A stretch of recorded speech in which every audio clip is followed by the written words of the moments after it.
kita lanjut ya teman-teman semua ke materi yang kedua yang akan disampaikan oleh saudara siapa ya? Saudara Laode Rajento Indah. Nah, mungkin sebelum Dinar mempersilahkan Rajen untuk menyampaikan materi, akan sedikit Dinar bacakan ya mengenai kurikulum vitae dari pemateri kita yang kedua, yang nantinya akan melaksanakan ya, Rajen ini biasa dipanggil Rajen. Dia merupakan masih berkuliah ya, mahasiswa aktif di program studi teknik mesin ya, teman-teman semua. Rajen ini memiliki riwayat organisasi yang cukup banyak ya teman-teman, dan juga mengikuti banyak sekali kegiatan-kegiatan. Terakhir kemarin Rajen mengikuti kegiatan KRTI 2021 ya sebagai peserta dan juga ketua tim KRTI Divisi Teknologi Development. Ini tingkat nasional ya teman-teman, luar biasa sekali ya. Setelah itu ada mesin Fagansa 2021 sebagai koordinator divisi. Wah, ini luar biasa sekali juga ya teman-teman. Setelah itu pelatihan dan juga sertifikasi yang pernah diikuti oleh Rajen ini ya. Tentunya Mas Rajen ini merupakan yang seperti kita ketahui bersama ya, Mas Rajen ini merupakan ketua PHP 2D dari UKM KPM ya, yang baru saja memperoleh banyak sekali penghargaan ya teman-teman. Dia juga pernah mengikuti pelatihan Basic Firefighting Training. Setelah itu pelatihan Computer ID Design. Setelah itu mengikuti sertifikasi keahlian CAD, Autodesk, Inventor oleh Badan Nasional Sertifikasi Profesi atau BNSP pada tahun 2021 ya. Sepertinya kalau membaca kurikulum vitae dari Rajen, nanti kita tidak masuk ke sesi materi ya teman-teman, karena sangat luar biasa sekali, tak kalah dengan Mas Ridwan ya, karena nantinya insya Allah yang akan melanjutkan Mas Ridwan ya Mas Rajen. Amin. Ya, kalau begitu langsung saja kita sapa ya terlebih dahulu. Halo Mas Rajen, Assalamualaikum. Waalaikumsalam Dinar, teman-teman semuanya. Bagaimana kabarnya hari ini Mas Rajen? Alhamdulillah sehat, dan selalu bahagia. Alhamdulillah ya. Kalau Mas Ridwan lagi belum bisa move on nih, Dinar.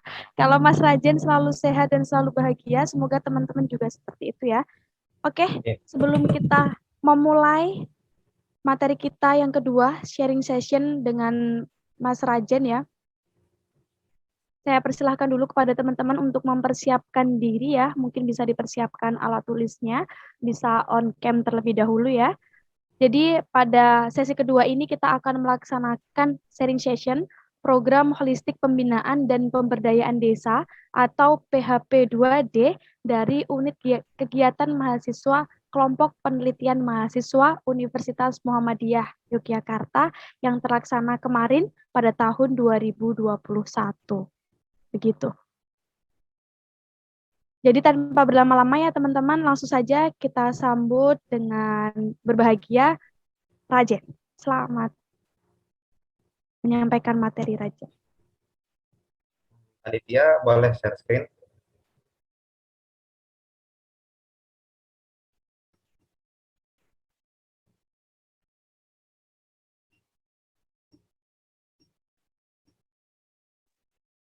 Oke, baik dari teman-teman panitia.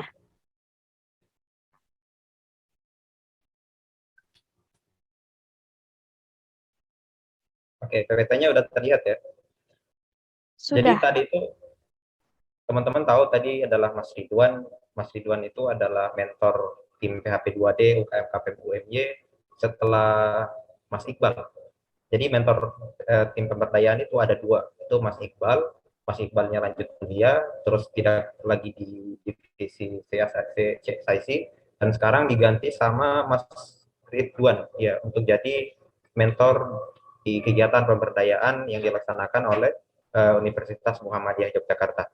Ini yang mau saya sampaikan ini sebenarnya hanya sebatas pengalaman aja untuk persiapan teman-teman nanti menjalankan dan juga melanjutkan program pemberdayaan yang dilaksanakan oleh tim pemberdayaan UKM KPM UMY. Dan yang saya sampaikan ini kurang lebih itu ilmunya yang nggak jauh dari apa yang disampaikan oleh Mas Iqbal, oleh Mas Ridwan, dan juga dari pengalaman sama dari beberapa narasumber, dan juga ilmu yang saya dapat ini tuh dari demisioner UKM KPM UMY sendiri gitu. Oke, lanjut slide kedua mungkin boleh. Oke, ini saya mau buka dengan sebuah prolog. Jadi kalau kita berbicara tentang mahasiswa, desa, dan masyarakat itu kita tidak jauh dari yang namanya perubahan. Ya kan teman-teman sudah paham itu. Jadi peran mahasiswa dalam masyarakat itu adalah sebagai agent of change atau perubahan. Nah, setiap individu, setiap kelompok itu pasti menginginkan sebuah perubahan, tentunya perubahan ke arah yang lebih baik melalui pengetahuan, ide, keterampilan, academic knowledge, design of thinking, maka communication skill, dan juga manajemen skill yang dimiliki oleh mahasiswa, kita bisa menjadi seorang fasilitator dan juga seorang pemecah masalah atas masalah-masalah yang dihadapi oleh masyarakat untuk mendukung demi tercapainya pembangunan yang berkelanjutan. Dan saat ini ketika kita menjadi mahasiswa itu merupakan suatu anugerah sehingga kita bisa ambil andil dalam perubahan tersebut untuk mendukung perubahan dalam mendukung pembangunan berkelanjutan hingga yang targetnya adalah tahun 2030 dan kita bisa menyambut Indonesia Emas tahun 2045. Ini sebuah prolog. Assalamualaikum warahmatullahi wabarakatuh. Silakan di slide selanjutnya.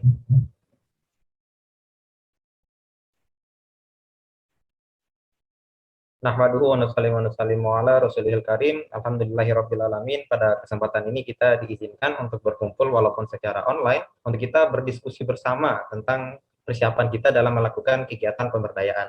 Jadi materi yang sudah disampaikan oleh Mas Iqbal tadi itu materi umum yang memperkenalkan teman-teman tentang kegiatan pemberdayaan, kenapa kita harus lakukan pemberdayaan masyarakat desa, terus pentingnya apa, tujuannya apa. Saya kira teman-teman sudah paham itu dari materi yang disampaikan tadi. Dan untuk materi yang ini sebenarnya bukan materi ya, tetapi mungkin persiapan aja buat teman-teman tim pelaksana selanjutnya untuk melanjutkan kegiatan pemberdayaan yang dilakukan oleh UKM kita di desa binaan kita. Jadi materi ini itu saya rangkum dari beberapa materi yang saya dapat, salah satunya dari Mbak Gangga. Mbak Gangga itu adalah demisioner UKM KPM UMY, beliau sekretaris Departemen PSDM tahunnya lupa tahun berapa.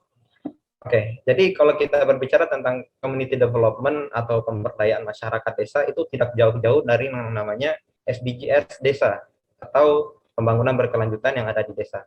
Kenapa di desa? Karena memang dibutuhkan campur tangan semua elemen lapisan masyarakat, bahkan dibutuhkan campur tangan dari masyarakat desa. Oke, teman-teman, saya aslinya dari Sulawesi, saya tinggal di desa, asli dari desa, dan kehidupan di desa itu tidak jauh-jauh dari kehidupan di alam. Kenapa? Karena apapun yang kita butuhkan, kita mau makan saja gampang. Kita mau makan sayur tinggal petik, makan ayam tinggal potong. Nah, kalau teman-teman dulu masih sekolah, terus pulang sekolah dulu buka Trans TV dan nonton Si Bolang, pasti pernah dengar kalimat alam selalu menyediakan apa yang kita butuhkan. Dan saya setuju dengan itu, dengan kalimat itu, pernyataan itu, karena memang alam itu selalu menyediakan apa yang kita butuhkan. Kita butuh sayur, tinggal petik di alam. Kita butuh makanan, butuh daging, tinggal ambil di alam. Tapi ada prosesnya, gitu kan.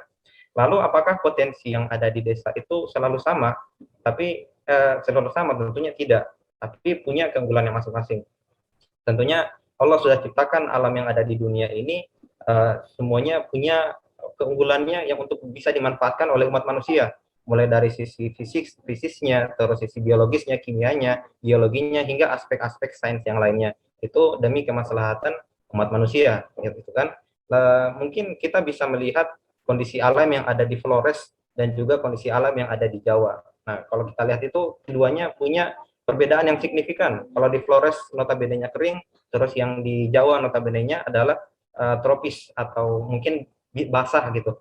Tetapi apakah iklim atau kondisi alam yang ada di Flores tidak jauh lebih baik daripada yang ada di Jawa? Tentu tidak.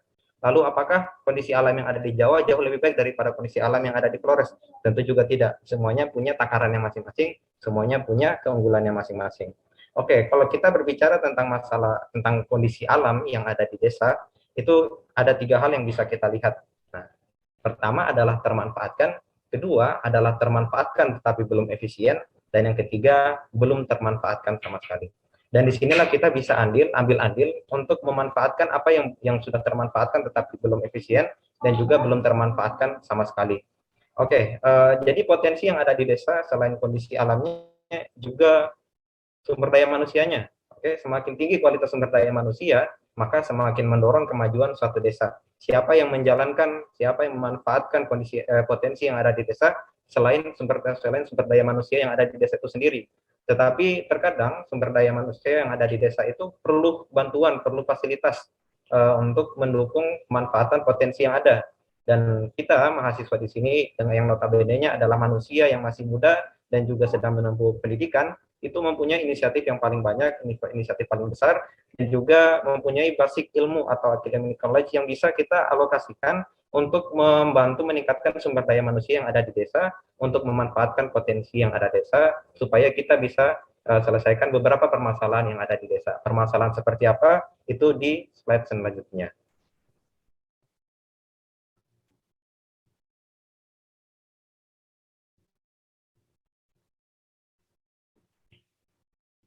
Oke. Nah, ini masalah yang ada di desa, biasanya ada di desa. Dan banyak sekali referensi yang mengatakan sebenarnya permasalahan-permasalahan di desa itu kompleks. Dan masalah yang saya paparkan di sini itu saya ambil negasi dari tujuan SDGs desa. Jadi masalah yang ada di desa di sini yang saya paparkan adalah kemiskinan dan kelaparan, ekonomi tidak tumbuh merata, angka kesehatan kecil, lingkungan tidak terpelihara, kurang peduli terhadap pendidikan, tidak ramah perempuan, desa tertutup atau tidak berjejaring, dan tidak tanggap budaya. Nah, ini masalah-masalah yang berkaitan dengan SDGs desa. Lalu perlu untuk kita cari solusi terhadap masalah-masalah di sini, tetapi masyarakat desa. Oke, kita tilik dulu ke apa sebenarnya pengertian dari pemberdayaan desa. Tadi pemberdayaan desa sudah dipaparkan oleh Mas Ridwan, tetapi di sini saya rujuk dari Undang-Undang Nomor 6 Tahun 2014 tentang Desa Pasal 1 Ayat 12. Jadi pemberdayaan masyarakat desa adalah upaya mengembangkan kemandirian dan kesejahteraan masyarakat dengan meningkatkan pengetahuan, sikap, keterampilan, perilaku, kemampuan, kesadaran, serta memanfaatkan sumber daya melalui penetapan kebijakan, program kegiatan, dan pendampingan yang sesuai dengan esensi masalah dan prioritas kebutuhan masyarakat. Oke, ada 2 poin yang kita perlu highlight di sini. Pertama adalah mengembangkan kemandirian dan kesejahteraan. Yang kedua adalah masalah prioritas kebutuhan masyarakat. Oke, esensi kita dalam melakukan pemberdayaan, tujuan utamanya adalah memastikan masyarakatnya itu mandiri untuk mengelola sumber daya yang ada di desa, sumber daya alam maupun sumber daya manusia yang kita sebut sebagai potensi. Dan itu akan selaras berjalan dengan peningkatan pengetahuan, sikap, keterampilan, dan hal yang sebagainya untuk mendukung termanfaatnya potensi tersebut. Lalu yang kedua, yang kita highlight kedua adalah masalah prioritas kebutuhan masyarakat desa. Jadi kita nggak bisa mengeneralisir, kita nggak bisa melihat holistik secara keseluruhan masalah apa saja yang ada di desa. Karena masalah yang ada di desa itu berbeda-beda. Masalah setiap komunitas itu berbeda-beda. Maka kita harus pandai mencari masalah yang paling urgent ada di desa. Sehingga di sini disebutkan prioritas kebutuhan masyarakat. Dari prioritas kebutuhan masyarakat, ini biasanya itu berjalan dengan masalah yang ada dan tentang potensi yang ada di desa, supaya potensi ini kita bisa manfaatkan sebagai pemecah masalah atas prioritas kebutuhan masyarakat desa. Oke.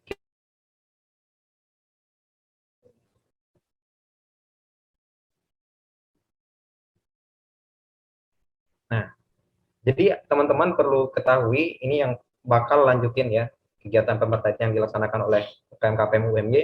Ada 2 pendekatan pemberdayaan masyarakat desa. Yang pertama adalah pendekatan berdasarkan masalah, yang kedua adalah pendekatan berdasarkan SDM atau aset yang dimiliki. Oke, kita bahas yang pertama dulu nih, pendekatan berdasarkan masalah.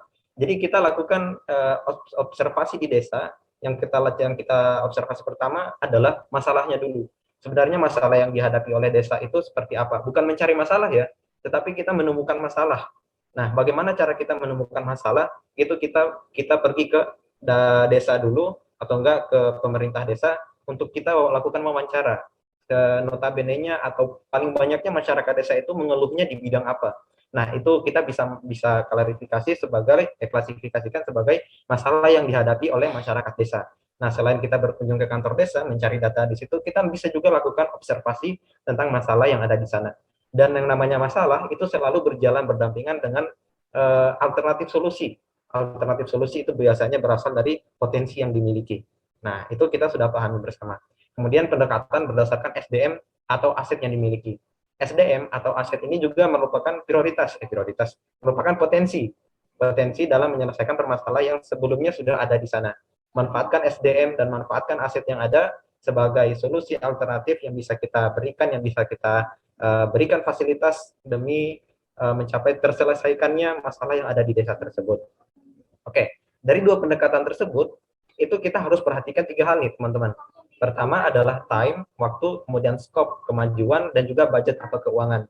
Oke, time, waktu. Jadi paling lama itu kegiatan pemberdayaan yang melalui kegiatan DIKTI ini adalah 6 bulan, efektifnya adalah 5 bulan. Tetapi dalam 5 bulan itu teman-teman waktunya pasti terbagi. Ya kan, teman-teman fokus ke kuliah, teman-teman fokus ke kegiatan yang lain, teman-teman fokus ke kehidupan teman-teman, terus juga fokus ke pemberdayaan, sehingga manajemen waktu teman-teman itu sangat diperlukan untuk menjalankan program pemberdayaan ini. Kemudian skop tentang kemampuan, sebenarnya skop ini artinya jangkauan, cuman saya artikan itu sebagai kemampuan teman-teman dalam menjalankan kegiatan pemberdayaan ini. Kita tahu bahwa kita manusia, kemampuan kita terbatas, tetapi kalau tekad kita untuk melakukan kegiatan pemberdayaan, itu kita bisa kolaborasi dengan berbagai pihak, stakeholder, terus tim juga penting. Tim di sini dan terutama dari UKM-nya yang latar belakangnya dari berbagai program studi, itu kita bisa kolaborasikan keilmuan kita untuk menjadi kemampuan dalam melakukan pemberdayaan di desa. Kemudian adalah budget, keuangan, pandai-pandai kita mencari keuangan, mencari pendanaan program pemberdayaan masyarakat desa ini, dan salah satu sumber pendanaan yang paling pasti itu adalah YSI, nggak pasti-pasti amat sih, ini tergantung ikhtiar teman-teman semua gitu. Itu dari YSI dan juga dari kegiatan PHP 2D. Dan mungkin kita bisa berlanjut ke P3D, semoga kita rezeki ke P3D. Oke, dari dua hal, itu memperhatikan tiga hal yang menghasilkan semuanya akan memengaruhi kapasitas kita dalam melakukan pemberdayaan masyarakat desa. Nah, ini saling berkaitan nih, karena dari teknik kita melakukan pendekatan dan juga kita harus perhatikan tiga hal ini, itu mempengaruhi kemampuan dan kapasitas kita dalam melakukan pemberdayaan masyarakat desa. Oke, silakan next slide selanjutnya.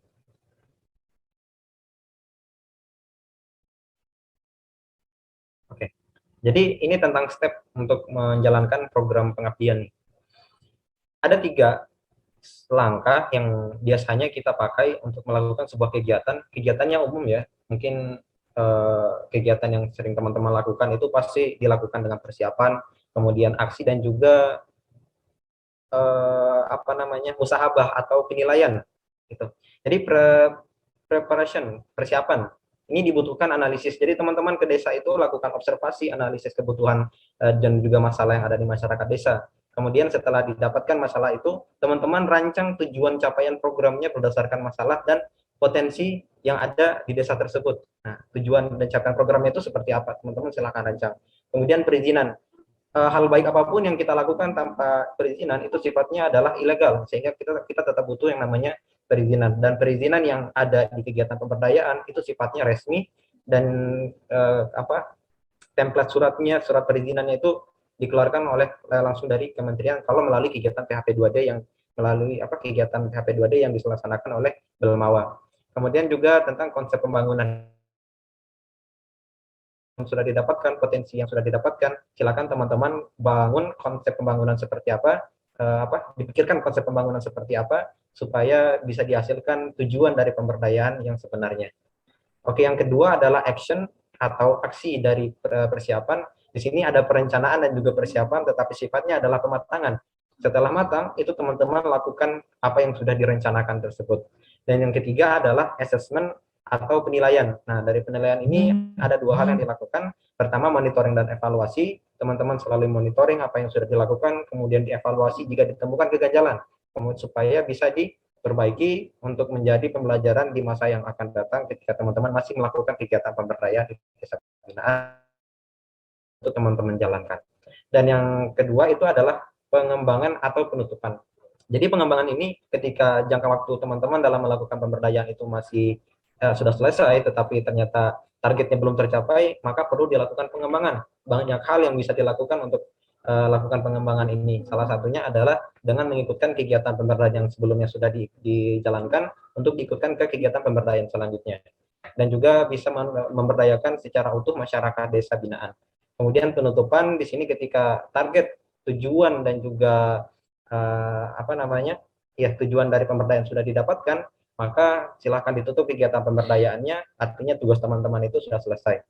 Sebenarnya banyak hal yang bakal saya sampaikan di sini, cuman waktunya terbatas dan ilmu di sini juga saya belum terlalu banyak. Ini hanya beberapa saja yang saya konsepkan, dan di sini masih ada 5 sebenarnya yang perlu teman-teman perhatikan. Ini saya sudah uraikan menjadi 5 poin. Pertama adalah analisis perencanaan, kemudian analisis konflik. Konflik itu kita tidak bisa hindari teman-teman, pasti selalu dapat setiap kita berkegiatan, dan kita perlu tahu bagaimana cara menyelesaikannya.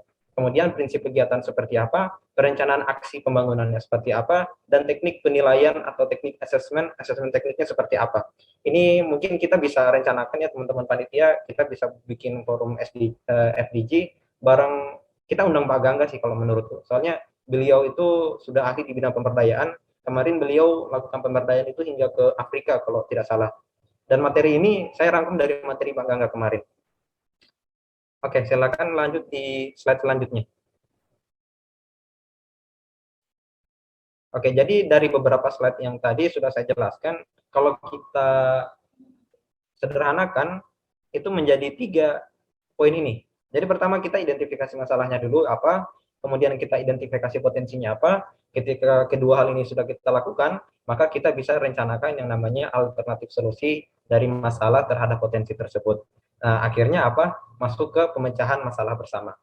Oke, ini yang perlu teman-teman perhatikan. Jadi ketika teman-teman melakukan pemberdayaan masyarakat desa, itu gunakan kaidah bekerja bersama.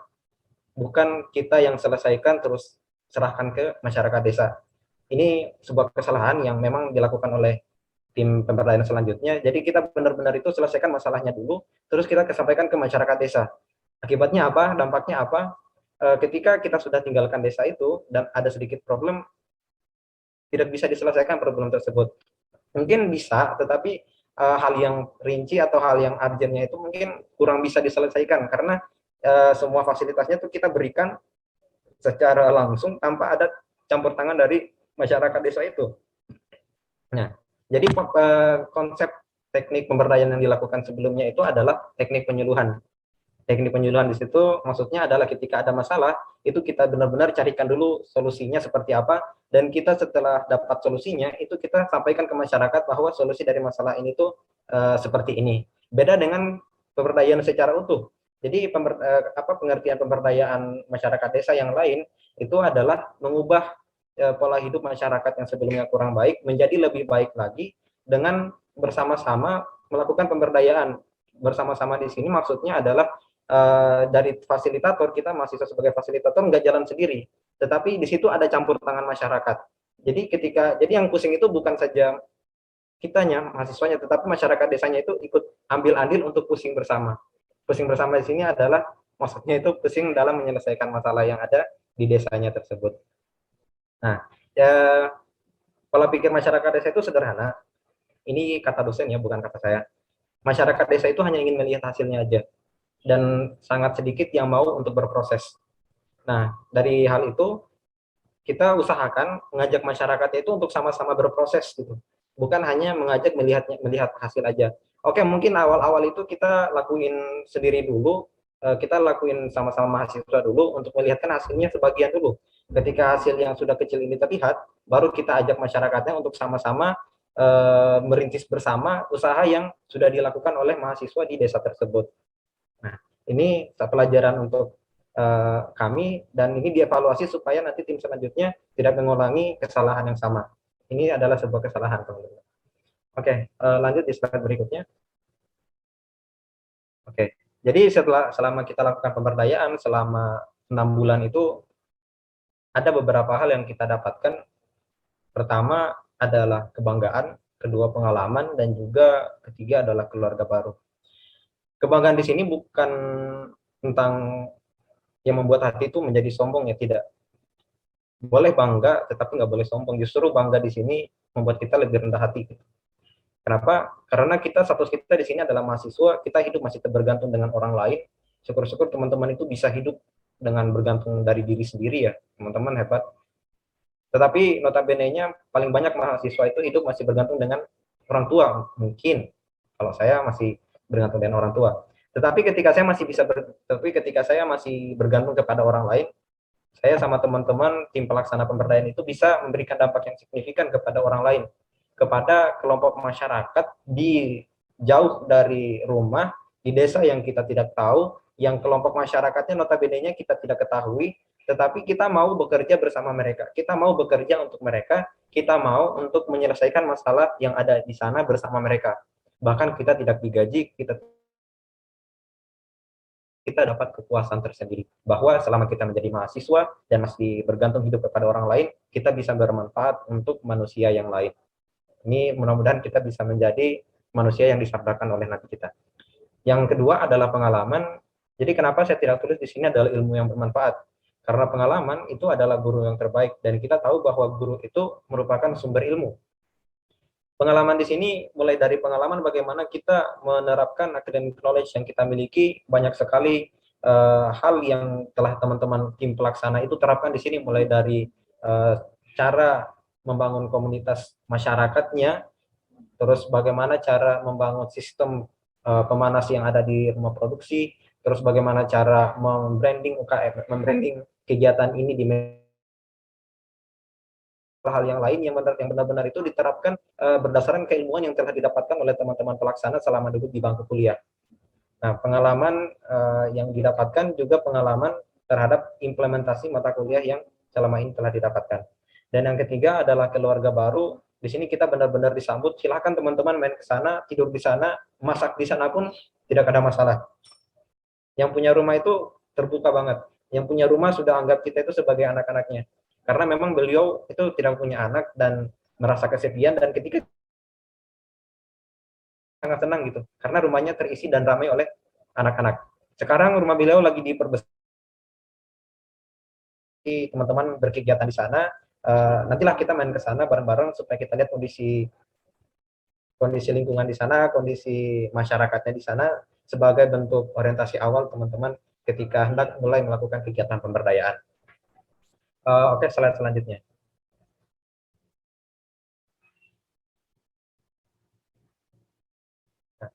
Jadi selama kita melakukan kegiatan pemberdayaan, teman-teman, ada hal yang menarik yang saya sendiri dapatkan selaku ketua pelaksana.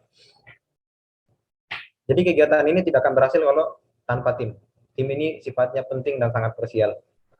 Hanya satu pola pikir, satu ide saja tidak akan selesai masalah yang dihadapi oleh masyarakat ini. Kenapa? Karena solusi yang kita tawarkan itu kalau hanya dari satu pemikiran saja, itu sangat kurang gitu. Tetapi kalau digabungkan 32 pemikiran, tim pelaksana, tim inti sama tim volunteer itu dari UKM KPM UMY jumlahnya 32 orang, dan kita satukan pemikiran itu untuk mencari solusi terbaik, alternatif solusi terbaik untuk menyelesaikan masalah yang ada di desa binaan kita, Desa Pilang Rejo. Mulai dari latar belakangnya pendidikan teknik mesin, teknik elektro, hubungan internasional, KPI, terus ada elektroda ya, terus dari teknologi informasi dan lain sebagainya. Semua keilmuan teman-teman itu dipakai di sini untuk menyelesaikan masalah yang ada. Dan ini merupakan privilege yang kita punya, teman-teman. Kalau kita bandingkan dengan misal ya IMMFP yang notabene-nya background-nya hanya pertanian aja, terus IMMFAI misal background-nya hanya FAI, kita punya privilege itu latar belakang pendidikan kita sangat luas. Sehingga ide dan masukan yang teman-teman berikan itu pasti sangat membangun untuk menjadi solusi alternatif solusi dalam menyelesaikan masalah yang ada di desa. Tim sangat penting untuk melakukan pemberdayaan, kegiatan pemberdayaan desa. Oke, slide selanjutnya. Kemarin saya sama teman-teman pelaksana pemberdayaan juga udah konsultasi sama Pak Oki, dosen pendamping kita. Jadi rencana program pemberdayaan masyarakat desa oleh UKM KPM UMY, target kita adalah P3D untuk tahun depan. menurut Ibu Mintarti, ini kata Ibu Mintarti, kalau teman-teman tahu itu Ibu Mintarti juri dan juga reviewer kegiatan pemberdayaan desa dari Belmawa. Untuk tahun depan, tahun ini kegiatan pemberdayaan itu anggarannya dipotong. Nah, maksud anggaran dipotong ini entah anggaran kegiatan yang dikurangi atau pesertanya yang dikurangi, kita tidak tahu. Tetapi sekarang kita hanya bisa berikhtiar, kita bisa berdoa semoga tahun ini kita bisa lolos pendanaan di P3D. Oke, sedikit informasi untuk teman-teman bahwa kegiatan P3D ini diseleksi lagi oleh Belmawa. Diseleksinya seperti apa? Kita nggak ngajin proposal dulu, tetapi Belmawa yang langsung menyeleksi dari kegiatan kita sebelumnya, apakah layak diikutin ke kegiatan P3D atau tidak. Kalau layak diikutan ke kegiatan P3D, maka kita diarahkan untuk langsung menyusun proposal dengan sistematika penulisan proposal P3D. Tetapi kalau tidak, maka kita harus memikirkan cara bagaimana untuk kegiatan ini bisa kita lanjutkan ke kegiatan PHP 2D atau ke Wiradesa. Cuman rencana sekarang itu P3D yang bakal kita siapkan. Misal nih kita nggak lolos di P3D, maka perlu kita rencanakan untuk masuk ke PHP 2D lagi.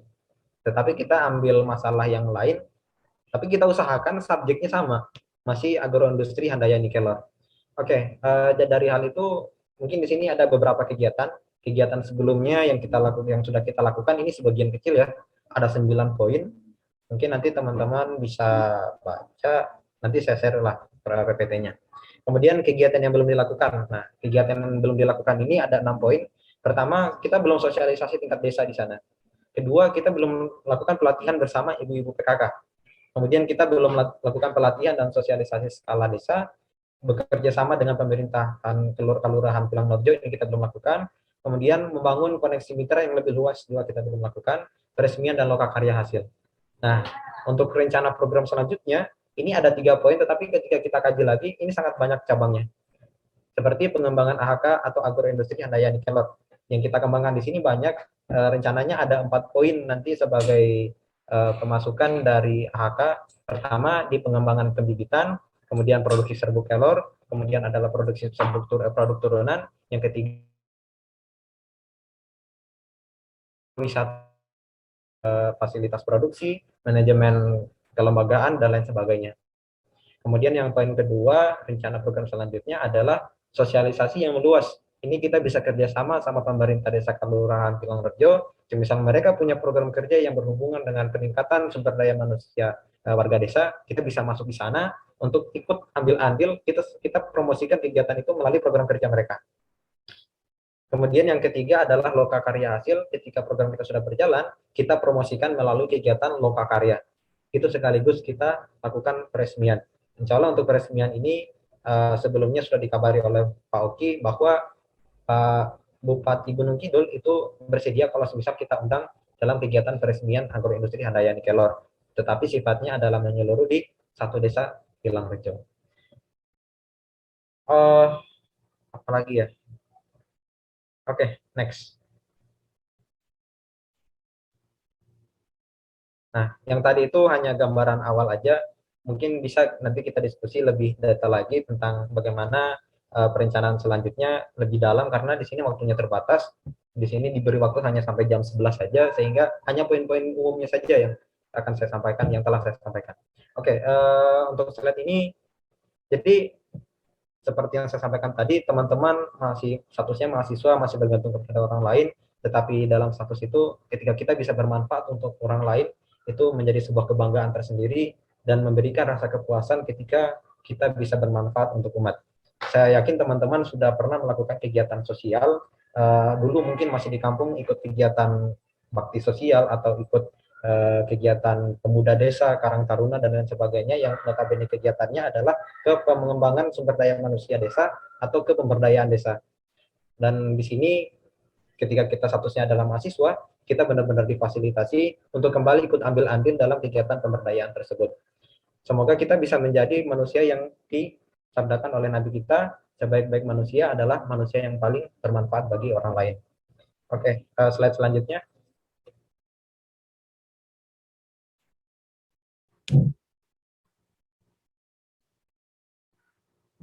Oke, mungkin ini pesan saya ketika teman-teman mau melakukan kegiatan pemberdayaan.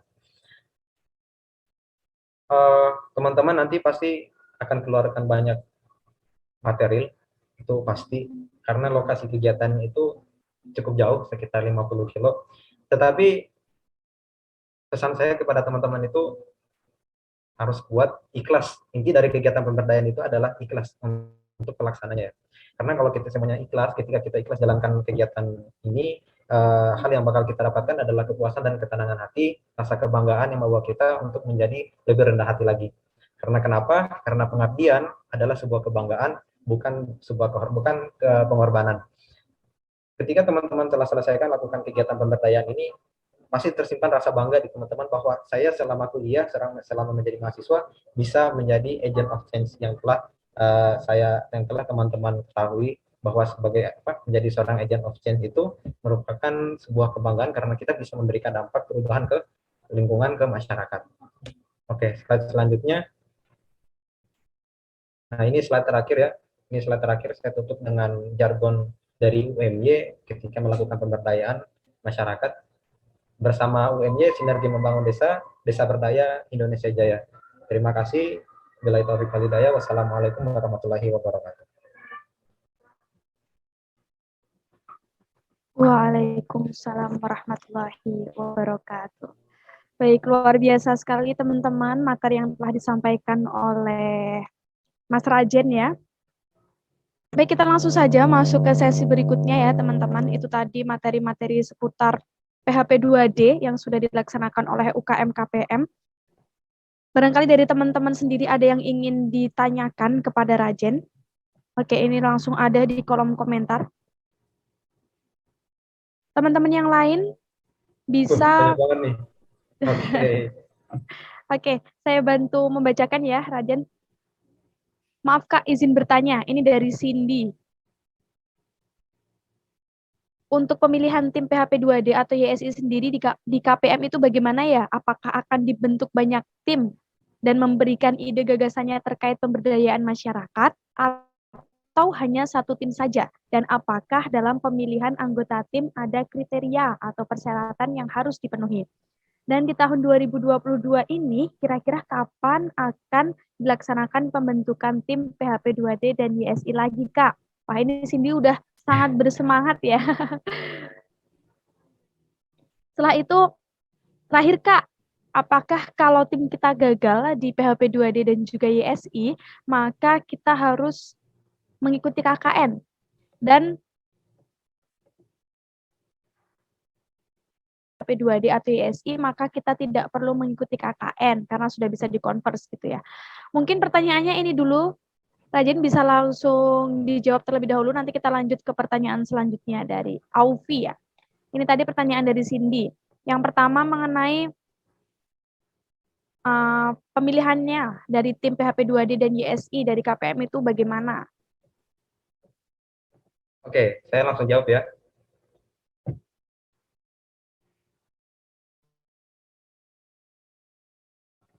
Pemilihan tim PHP 2D atau YSI sendiri di KPM itu bagaimana? Oke. Kita cerita sejarah sedikit. Jadi waktu 2021 itu tim pelaksana PHP 2D ada 10 orang. Kenapa 10 orang? Padahal kan anggota UKM KPM UIM itu banyak banget, ya kan? Nah, kita ikut peraturan yang ada di panduan PHP 2D tahun 2021. Salah satu peraturannya adalah mewajibkan anggota yang terdaftar di dalam tim inti, tim proposal, itu memiliki SK keorganisasian. Nah, itu adalah mahasiswa yang disyaratkan ketika didaftarkan namanya dalam proposal yang diajukan sebagai proposal kegiatan pemberdayaan masyarakat. Nah, itu salah satu pemilihan tim, tapi kita khususkan untuk tim intinya. Tentunya nanti di UKM KPM UMY untuk tim pemberdayaannya bakal nanti ada tim volunteer, tetapi tim volunteer ini nanti dikecualikan untuk beberapa hal. Oke, nanti itu kita bahas terkait. Nah, untuk pemilihannya kita ikut sistemasi yang ada di panduan pelaksanaan kegiatan. Oke, lanjut ke pertanyaan keduanya itu, apakah akan dibentuk kayak banyak tim dan memberikan ide gagasannya terkait pemberdayaan masyarakat atau hanya satu tim saja? Insya Allah kita hanya satu tim saja. Dan tim ini nanti yang akan lanjutkan kegiatan pemberdayaan yang sebelumnya sudah dilakukan oleh tim pemberdayaan dari UKM KPM UMY. Dan memberikan ide dan gagasannya teman-teman itu harus. Tetapi sebelumnya kita beli gambar dulu untuk masyarakat desa di sana itu seperti apa. Di sini teman-teman sudah diberikan kemudahan karena tidak melakukan observasi dari nol lagi. Karena kenapa? Karena di sana sudah kita lakukan selama kegiatan selama 1 tahun, bukan 1 tahun ya, 2 tahun. Dari 2020 terus 2021 kita berlanjut ke 2022, semoga kita rezeki untuk tahun ini. Sehingga teman-teman nggak mulai lagi dari nol, kita hanya memberikan beberapa data saja, memberikan beberapa usulan kegiatan yang kira-kira cocok untuk dijalankan di kegiatan tahun ini. Tentu nggak bakal hilang, nggak bakal apa namanya, nggak bakal hilang ide atau gagasan teman-teman itu. Tetap teman-teman bakal berikan demi apa namanya ya, demi mendapatkan solusi yang baik, demi mendapatkan master plan terbaik dalam melakukan kegiatan pemberdayaan di desa binaan kita yang sebelumnya. Dan yang pertanyaan selanjutnya itu, apakah dalam pemilihan anggota tim ada kriteria atau persyaratan yang harus dipenuhi? Nah, ini sama seperti pertanyaan pertama tadi, paling enggak ini kita khususkan untuk tim inti, tim yang terdaftar di proposal penyusunan proposal pemberdayaan. Paling tidak semester 4 dan punya SK organisasi. Dan untuk SK organisasi bagaimana dapatnya, silakan tanya ke Sekretaris Umum KPM. Dan di tahun 2020 ini kira-kira kapan akan dilakukan pembentukan tim PHP 2D dan YSI lagi, Kak? Ini nanti silakan tanya ke Mbak siapa ya? Ke Mbak Tria. Ketua pelaksana nggak sih? Hah? Nanti ini ke PSDM sih, ke PSDM. Karena setelah ini nanti bakal ada pembentukan tim. Dan kapan pembentukan timnya itu saya juga kurang tahu. Ini langsung dari Departemen PSDM. Terus pertanyaan selanjutnya, terakhir nih, apakah kalau tim kita gagal di PHP 2D dan juga YSI, maka kita harus mengikuti kegiatan KKN? Iya.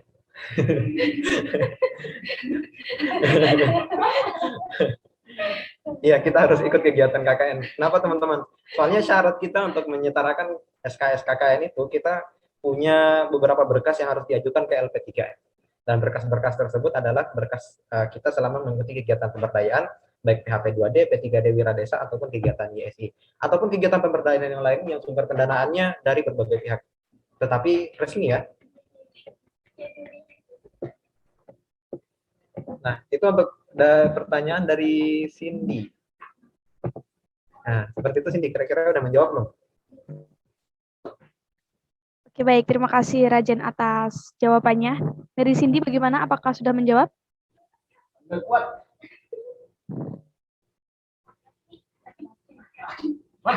Insya Allah menjawab, Kak. Oke, terima kasih banyak ya Cindy yang telah bertanya dan juga kepada Rajen yang telah memberikan jawaban. Kita lanjut ke pertanyaan selanjutnya dari Aufi Fauziyah. Assalamualaikum Kak. Waalaikumsalam. Perkenalkan, nama saya Aufi Fauziyah. Saya ingin bertanya, bagaimana cara mengatasi permasalahan dalam kegiatan pemberdayaan, khususnya di dalam tim pelaksana? Langsung saja dari Mas Rajen, bisa dijawab.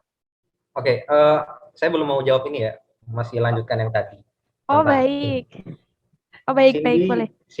Cindy angkatan berapa ya? Angkatan 20? Litbang ya? Iya, Litbang.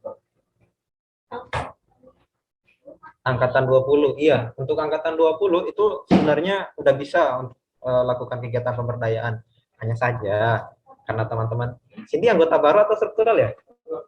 Baru. Hanya saja karena Cindy anggota baru, jadi belum punya SK organisasi. Sehingga untuk didaftarkan namanya sebagai pelaksana inti dalam menyusun proposal itu mungkin belum bisa. Tetapi kalau Cindy tetap semangat, karena memang banyak sekali benefit yang kita dapatkan ketika kita melakukan kegiatan pemberdayaan, itu nanti bakal ada tim pelunter. Kalau hanya mengandalkan tim inti saja, ya hanya mengandalkan tim inti dengan SDM yang sedikit, itu kurang banget gitu loh.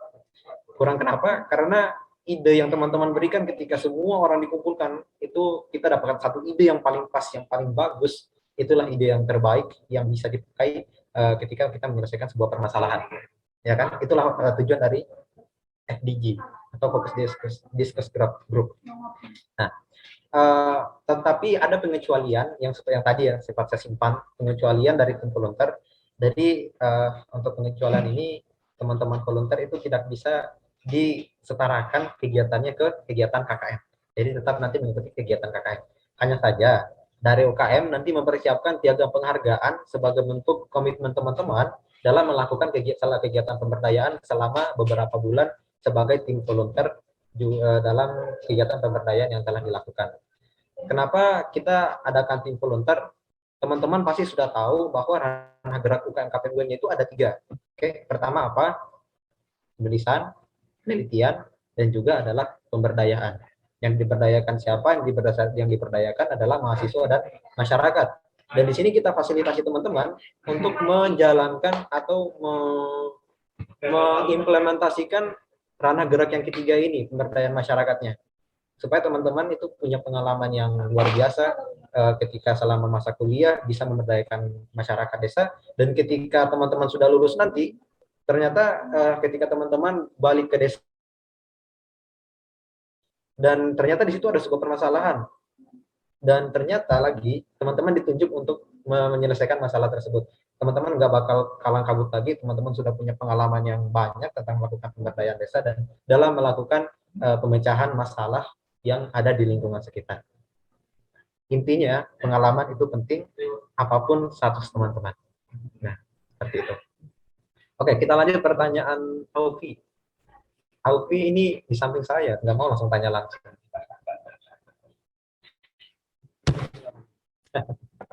Oke, pertanyaan dari Aufi. Saya ingin bertanya bagaimana cara mengatasi permasalahan dalam kegiatan pemberdayaan, khususnya di dalam tim pelaksana. Banyak banget sebenarnya masalah yang kita hadapi ketika melakukan kegiatan pemberdayaan, tanda kutip dalam tim ya. Ini pengalaman kemarin, pertama lokasinya jauh, terus otomatis ongkos bensin banyak, ya kan. Terus biasanya tiap pekan kita ke sana, jadi jatah weekend kita terpotong. Terus apalagi ya, banyak sih sebenarnya teman-teman masalah yang kita dapat. Tetapi apakah itu menjadi sebuah penghambat gitu? Tentunya tidak, karena kenapa? Ketika kita berkegiatan itu dilandasi dengan rasa ikhlas. Dan ketika rasa ikhlas itu sudah ada di hati kita dalam melakukan kegiatan pemberdayaan desa, ini kegiatan mulia, itu semua masalah-masalah di situ itu udah nggak bakal terasa lagi. Nah, jadi cara mengatasinya bagaimana? Cara mengatasinya adalah dengan melihat lagi atau merenung di hati komitmen atau tujuan saya ikut kegiatan pemberdayaan ini apa. Ketika teman-teman sudah ikut dan mengingat komitmen awal itu, teman-teman pasti akan sadar bahwa masalah yang saya hadapi ini merupakan anugerah bahwa ternyata saya ini kuat dalam menjalankan kegiatan pemberdayaan tersebut. Nah, itu dari dalam diri sendiri. Tetapi kalau dari luar, itu eh, caranya, ini menurut saya, caranya adalah kita saling support, kita saling bantu. Kalau ada masalah, mungkin kita bisa kita bisa bantu untuk menyelesaikan masalahnya. Ketika teman-teman mau curhat selama di kegiatan pemberdayaan ini, kita siap mendengarkan dan siap menjadi pemberi solusi atas masalah teman-teman yang teman-teman hadapi gitu. Saya kan ini ya, saya ketua pelaksana. Sampai saat ini saya masih punya beberapa kekurangan. Misal nih, pertama kan saya nggak ada motor, saya belum ada motor. Tetapi selama 6 bulan ini saya bisa bolak-balik ke sana. Kenapa? Karena saya punya tim. Saya punya tim yang support. Saya punya teman-teman yang banyak dan rezeki saya melalui teman-teman itu selalu mengalir gitu. Jadi nggak ada halangan untuk saya melaksanakan kegiatan pemberdayaan di sana, walaupun dengan kekurangan-kekurangan yang saya miliki. Kenapa? Karena saya punya tim. Jadi tim itu selain sebagai support system, juga sebagai sumber rezeki untuk teman-teman.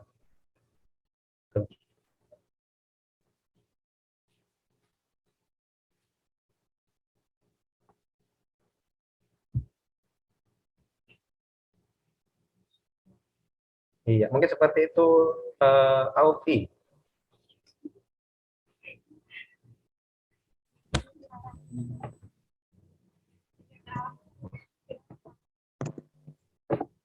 Baik, bagaimana Aufi? Mungkin bisa membisikkan kepada Rajen.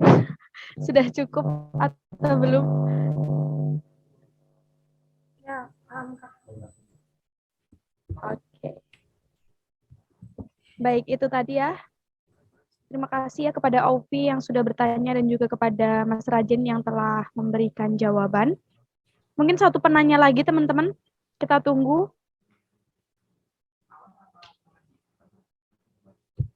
Sebelum kita berlanjut ke closing statement yang akan diberikan oleh Mas Rajen, barangkali satu penanya lagi dari teman-teman peserta yang bisa diajukan kepada Mas Rajen.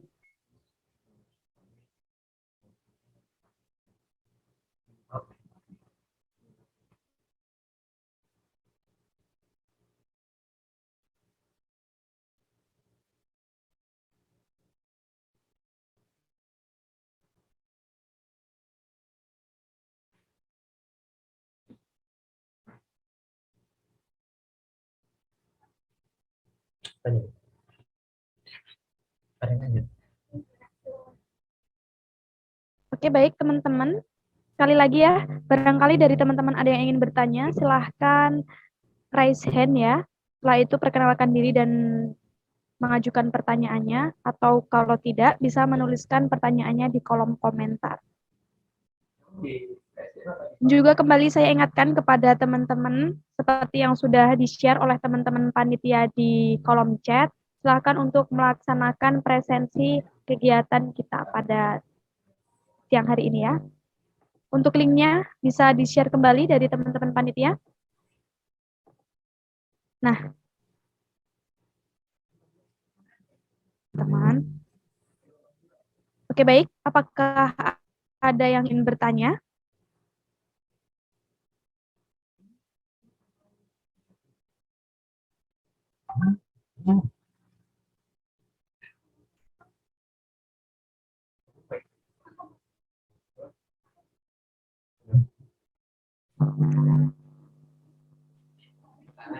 Oke, baik. Sepertinya sudah cukup ya. Teman-teman semua sudah memperoleh ilmu yang bermanfaat dari Mas Rajen ya. Untuk itu saya persilahkan kepada pemateri kita, Mas Rajen, untuk menyampaikan closing statement-nya. Silahkan, Mas Rajen.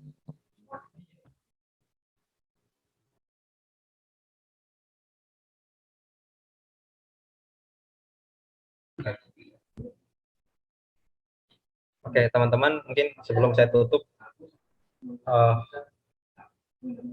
saya mengajak teman-teman, jadi ada beberapa anggota KPM UMY yang sudah ber-SK, dan juga kalau kita melihat secara menyeluruh, itu semuanya teman-teman punya niat bagus, punya komitmen awal untuk ikut melakukan kegiatan pemberdayaan desa.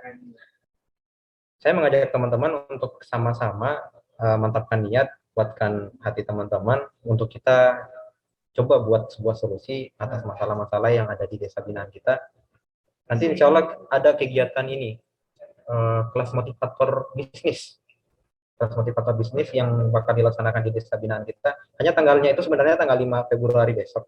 Cuman ternyata dari Pak Oki sendiri yang selaku pemateri itu nggak bisa berhalangan di tanggal segitu. Sehingga dari Pak Oki itu minta minta dijadwalkan ulang kapan. Nah, nanti dari kegiatan itu kita ajak semua teman-teman KPM, sekaligus mungkin kita bisa KPM dolan atau KPM jalan-jalan gitu kan, buat sekaligus observasi desa, kita orientasi awal dulu di sana, teman-teman bisa melihat kondisi desanya, terus teman-teman bisa kenal sama khayalak sasarannya, teman-teman bisa kenal sama Pak Suparjo. Pak Suparjo itu orang tua kita di sini, orang tua tim pelaksana pemberdayaan dari UKM KPM UMY. Beliau itu sudah anggap kita sebagai anaknya. Beliau siapkan kita rumah, kamar 4 biji, buat kita itu tempatin di sana. Sudah disiapkan dapur, buat kita masak di sana. Beras udah ada, cuman lauk kita beli sendiri. Bahan lah, nanti masaknya bareng gitu. Nah, selama teman-teman melakukan kegiatan di sana, yang paling mencolok adalah suasana kekeluargaan. Jadi suasana kekeluargaan dalam sebuah organisasi itu, terutama organisasi kita, UKM KPM UMY, kita bisa kuatkan melalui kegiatan pemberdayaan ini. Kenapa? Karena kita bermalam, selama satu malam itu kita selalu bercengkrama. Kita saling mengenal, kita saling berdiskusi sampai larut malam, kadang nggak tidur sampai azan subuh, kita masih lanjut diskusi. Tetapi tetap sholat subuh, ya kan? Nah, kalaupun tidur lagi, terus nanti setelah sholat subuh, kita mau lihat sunrise, kita main ke Embung. Embung itu adalah lantai 3-nya Jogja. Lantai 3 sih ya? Lantai 3 Jogja. Kita bisa lihat Merapi dan juga kota Jogja secara langsung. cuman jauh sih. intinya banyak hal yang bakal teman-teman dapatkan walaupun menjadi tim volunteer ataupun menjadi tim inti. Yang dibutuhkan oleh teman-teman adalah semangat dan komitmen serta niat ikhlasnya untuk menjadi seorang fasilitator, untuk menjadi seorang agent of change. Nah, setelah kegiatan sosialisasi ini, bakal ada pembentukan tim yang akan dipandu oleh Departemen PSDM, dan mungkin besok kalau diajak untuk kita FDG bareng, saya siap untuk menemani teman-teman. Dan juga saya minta sih sama teman-teman dari PSDM buat undang Mbak Gangga.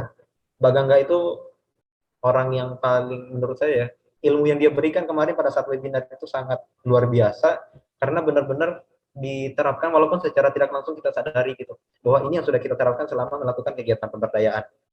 Sama seperti pertanyaan awal saya tadi sama Mas Ridwan, Mas, ini apakah ada kelas pendampingan atau mentoring yang membahas tentang pemberdayaan itu secara mendalam, secara detail lagi, karena seperti manajemen konfliknya, karena kita nggak tahu selama kita berperdayaan itu pasti ada kita pasti bakal dapat konflik, aksiden konflik gitu. Dan kita bisa saja nggak tahu cara menyelesaikan masalah itu karena kita nggak tahu bagaimana caranya. Soalnya kita belum pernah dikasih kelas mentoring itu, dan itu sangat penting untuk kita ketahui. Gitu. Soalnya selama tahun kemarin yang disampaikan oleh sosialisasi yang dilaksanakan oleh UMY itu sifatnya hanya umum, membahas sistematika penulisan proposal, sistematika persyaratan bagaimana supaya lolos pendanaan, dan lain sebagainya, tanpa menyinggung bagaimana sebenarnya melakukan pemberdayaan yang sebenar-benarnya. Mungkin itu saja. Terakhir saya ajak kembali teman-teman, ayo kita menjadi seorang fasilitator, kita menjadi seorang pemecah masalah, kita menjadi seorang agent of change demi mempercepat laju pembangunan berkelanjutan di tahun 2030, dan juga kita menjadi manusia yang siap menghadapi Indonesia generasi emas tahun 2045. Semangat. Terima kasih.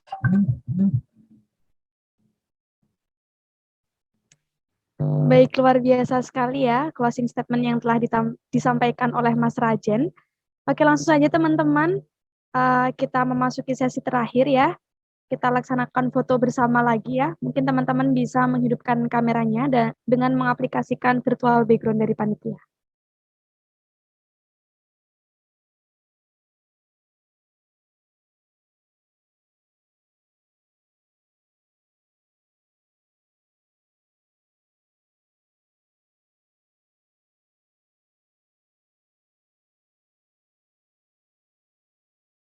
Oke, teman-teman bisa menghidupkan kameranya ya. Saya hitung mundur lagi, kita siapkan senyum terbaiknya. Bagaimana dari teman-teman operator sudah siap?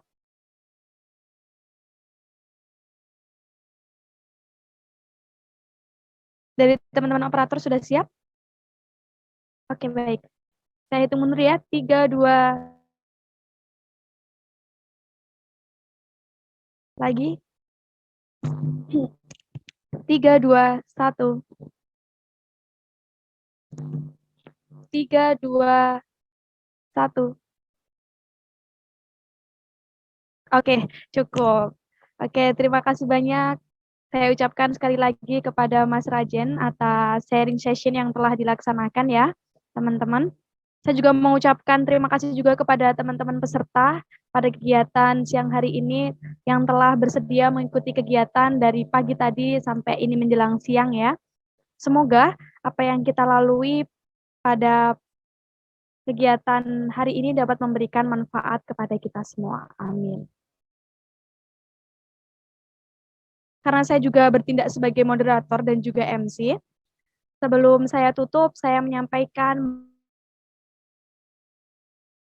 hari ini terdapat banyak kesalahan. Saya juga mewakili teman-teman panitia, memohon maaf kepada peserta sekalian jika terdapat kurang-kurangnya. Saya mengucapkan terima kasih kepada UKM KPM, kepada teman-teman panitia, dan juga kepada teman-teman peserta yang telah berpartisipasi aktif dalam kegiatan pagi hari ini. Baik, saya akan menutup kegiatan kali ini dengan beberapa kalimat yang saya tuliskan selama mengikuti kegiatan. Untuk kesimpulannya, barangkali dari setiap kepala akan memiliki kesimpulan yang berbeda, dan saya akan menyampaikan kesimpulan dari saya pribadi ya. sebagai kalimat penutup, mengapa kita perlu mengabdi kepada masyarakat? Karena kita perlu mengingat kitalah generasi-generasi muda yang masih cekat, yang dikaruniai fisik kuat, dan juga otak yang masih mampu berpikir dengan cepat. Untuk itu, teman-teman semua, marilah kita giat untuk mengabdi kepada masyarakat. Oke, terima kasih banyak teman-teman yang dapat saya sampaikan. Saya pamit undur diri. Apabila terdapat banyak khilaf dan salah, saya mohon maaf. Kita tutup dengan membaca bacaan basmalah. Mohon maaf, hamdalah bersama-sama. Alhamdulillahirrabbilalamin. Saya mohon pamit undur diri teman-teman. Billahi taufiq wal hidayah. Wassalamualaikum warahmatullahi wabarakatuh. Waalaikumsalam warahmatullahi wabarakatuh.